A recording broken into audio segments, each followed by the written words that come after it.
Welcome back to another episode of our latest segment titled 1v1. And today, we got another very special guest, Coach Delon. What's going on What's up with you, man? Ambassador of Youth, coach of an organization titled the Cincinnati Blazers. Brother, let's jump right into this. First of all, this platform is designed for me to give flowers to people like yourself that's leading the youth. Much respect to you. Keeping them focused, positive on a route that we know if you ain't doing what you're doing for them, they're going the opposite direction. Right. So we always praise the players. We always talk X's and O's. So I want to start off, let you know this platform is for that. You deserve your flowers. Appreciate you, man. Yes, Appreciate let's that. get right into it, right? So if I say Cincinnati Blazers, describe to me the significance. I'm going to say family, community, love. We just, for the kids, man. Just for the kids. That's all I can say. Like, we ain't doing it for no other reason but to help the kids, help the community, right, and do better for the world. Right. Okay, so when was it founded and who was the founders?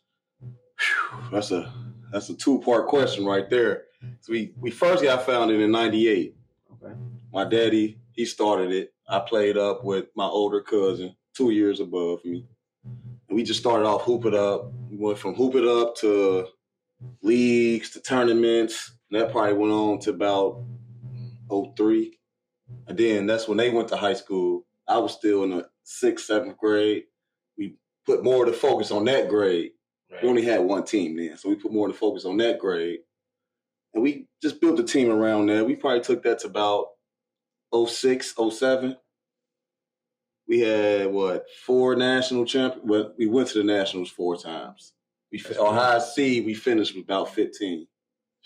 The nation. Yeah, the nation. That's big. Yeah. And back then, I feel like it was even bigger because that's when AAU was really I mean, it's still doing this thing, but I'm saying back then, the names I remember. Well, let me get into this. Let me pump my brakes. Right. Can you name a couple players, right, that's recognizable to our viewers or might be recognizable that you played against during your time? Man, I could say just locally, O.J. Mayo, Bill Walker, Keenan Ellis, Daquan Cook. You're naming some big dogs. Man. And even just to say people like Johnny Wolf. I was saying that. Yeah, even the guys that didn't get to the NBA. But we done play NBA guys, Eric Gordon, MVP Derrick Rose. Them been in the same room with Cole Aldridge, played DeJuan Blair. Been in the same room with Michael Jordan because his son was playing against O.J. Mayo's son. That game was like nationally jam-packed. That's like, wild. Everybody was in there that day. So, hold on. Wait. You said O.J. versus Michael Jordan's son. Yeah. Man, I feel like I seen some clips on this. What was it was going around. That was a trash talking type thing. How it came about, or what was that? How that come about? It was Jordan's son, so everybody knew Jordan was going to be there. Yeah. And O.J. was the number one player at that time. So it was just the anticipation. Who came out on top? O.J. or Jordan's son? Hold on, Jordan. Don't get me wrong. I want to say which one? Jeffrey. Oh, yeah. That's the one that ended up going to Illinois. Oh, yeah. So who got who? Don't get me wrong. He probably know better than me, but I'll probably say I think Jeffrey Jordan came out on top. Yeah, I think they came out on top. All right, those don't count for my debate when I was talking about OJ, but yeah. And AAU, he was all right. He was better at AAU than he was in college. Right. He didn't really do too much in college, but AAU, he was all right. What that made you feel like? So back then, playing against those type of names, I mean, competition-wise, you ain't viewing them as who they is. Right, we on the court.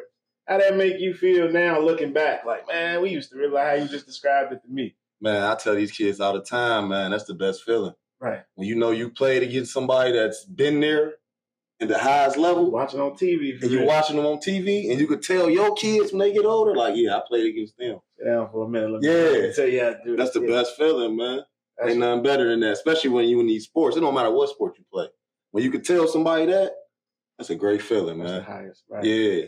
Yeah, that's dope, man. Man, used to be coaches in there, Roy Williams. That's what I was about to ask next. Michael Sexy. What's the I don't want to say biggest coach, but I guess on the favorite side, what's the biggest coach you ran into? I was a North Carolina guy. Oh yeah, Roy Williams. So yeah, Roy Williams. Seeing Roy Williams there, that was good for me. But Bob Huggins, I was a UC guy too. So seeing Bob Huggins there, all of them.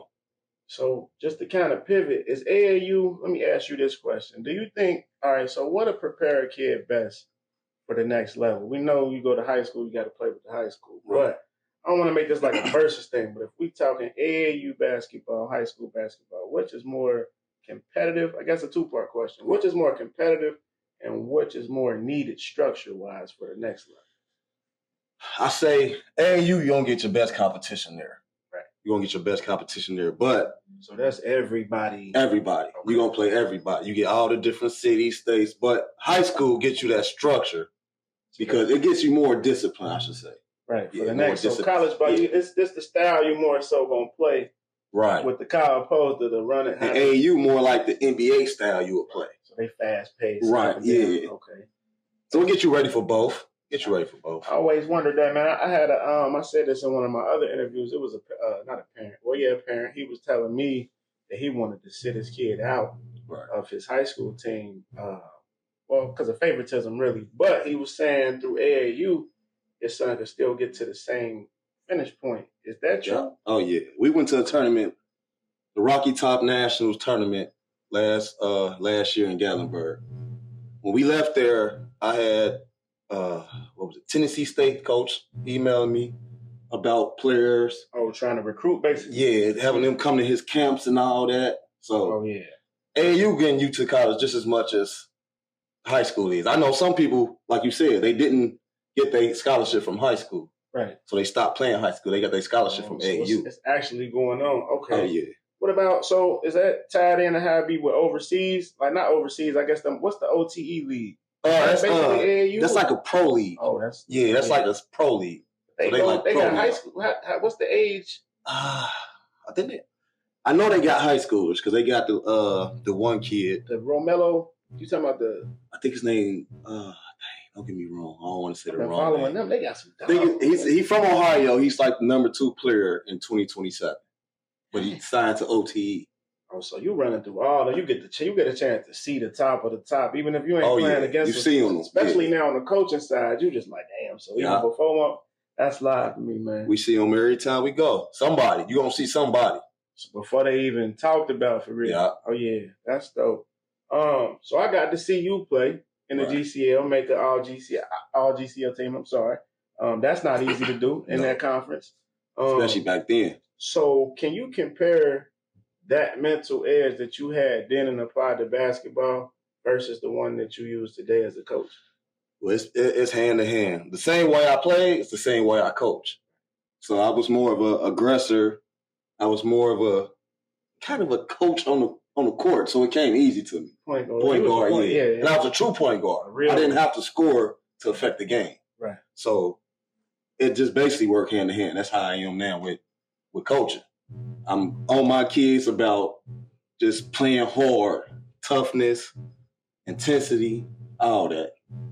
Is that a approach that's like easy for them to pick up on, or is it do the players that ain't with it weed themselves out type of thing? It depends on the player. Some players, they pick up on it real quick. Other ones, it take a little bit of time, but they eventually get it. It just take a little bit of time. I always wondered that, the patience of a coach. Like, all right, so I know being a former player, you got that level of patience. You know what it takes. Right. But I always wondered, like, how much patience would a coach have to have in order to, you know what I mean? Because these kids wild, man. You know what I'm saying? So back to what I said in the beginning, more flowers to you for doing that. Because bigger than the sport is amazing, but what we don't pay attention to is that discipline, that structure you giving them during this process, they might be missing at home. So that's where I'm coming from, saluting that. Appreciate it. Just to move on a little bit, any advice? So scholarship-wise, I know you told me, back then you wanted all D1 looks, right? Right. So you told me now, fast forward, you regret that, looking back. Any advice that you would give an up-and-coming player that's getting recruited outside of Division I?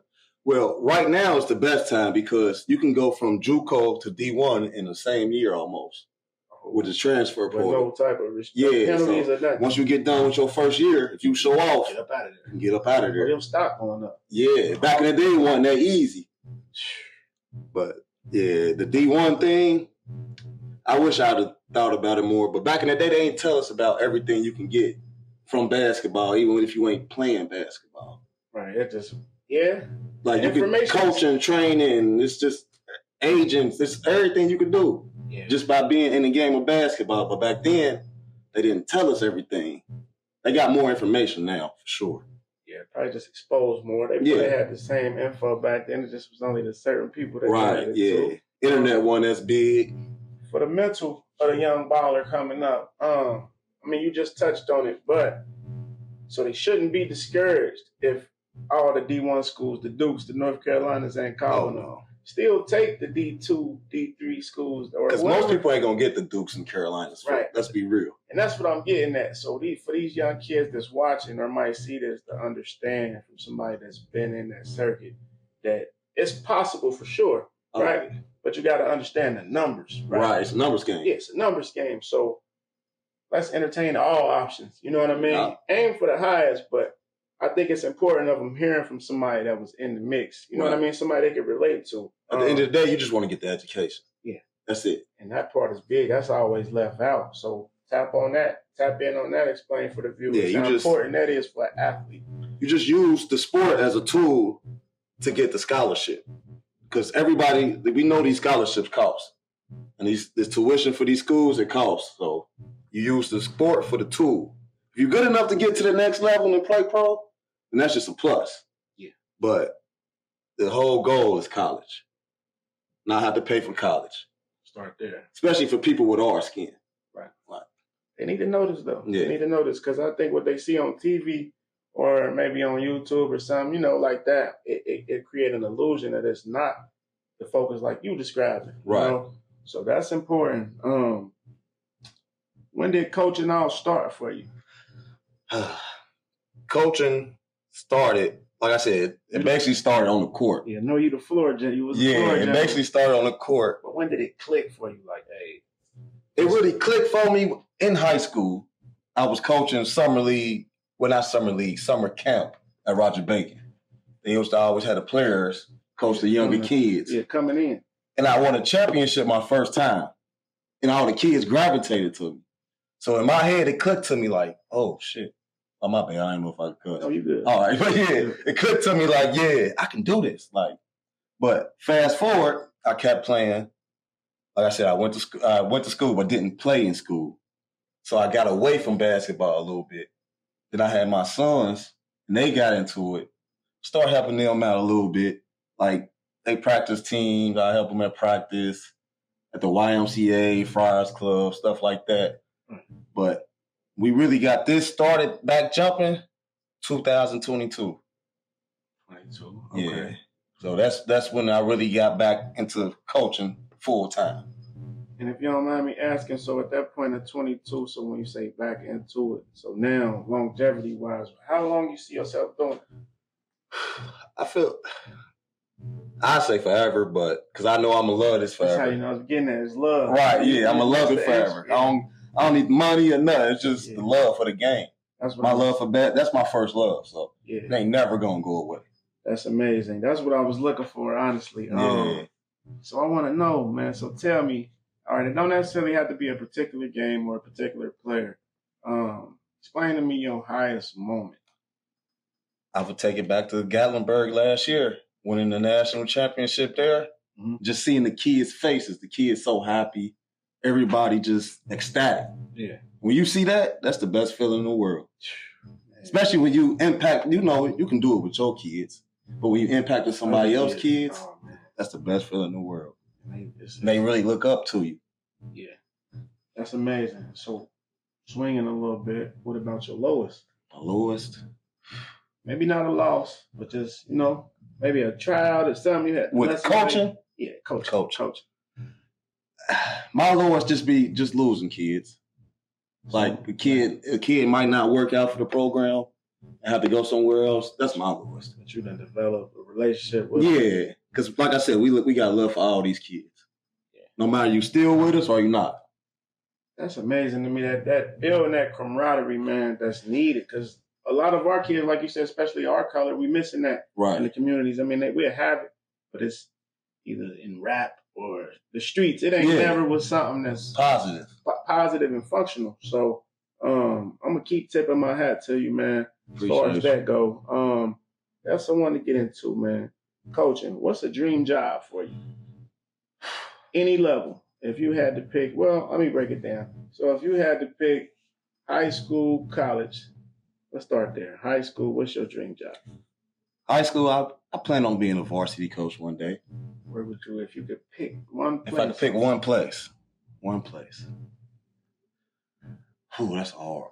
Would you want to go where you played at and get back there, or would you want to be in the biggest spotlight?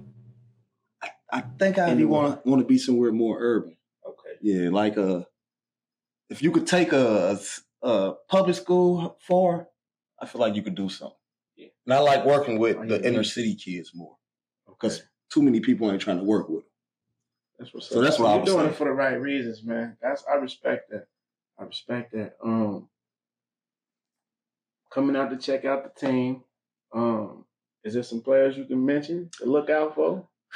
Well, we got a few ranked players on our 2032 team. Mm-hmm. They 2030. How old am I? That's fourth grade. What? That's fourth grade. So we got 1, 2. That sounds crazy. Yeah. No, it's 2032. It's a long time from now, boy. All right, we got my bad. Let me break this back then. So we got the 2032 team. Yep. And then just name off the different organizations, the age groups for me real quick. We got a 2032 team. We got a 2031 team. Right. We got a 2027 team.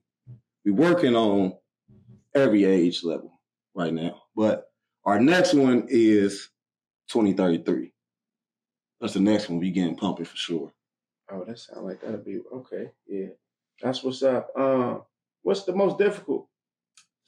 Which level is the most difficult? Which level is the most difficult?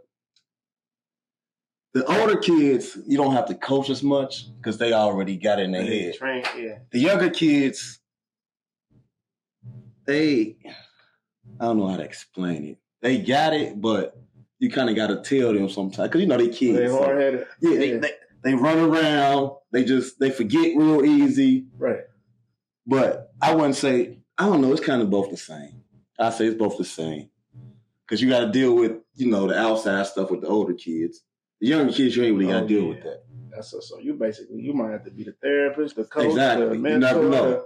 Yeah. I done had instances with kids telling me about things that's going on with their parents and everything. Oh, yeah. Well, that's tricky. I mean, not tricky, but it's like, that's amazing that they got that trust in you. Right. But it's like, man, I don't think all coaches built for that. Right, yeah. I was telling somebody recently, like, they was trying to tell me, like, man, the coach supposed to be able to. I'm like, technically, the coach supposed to coach.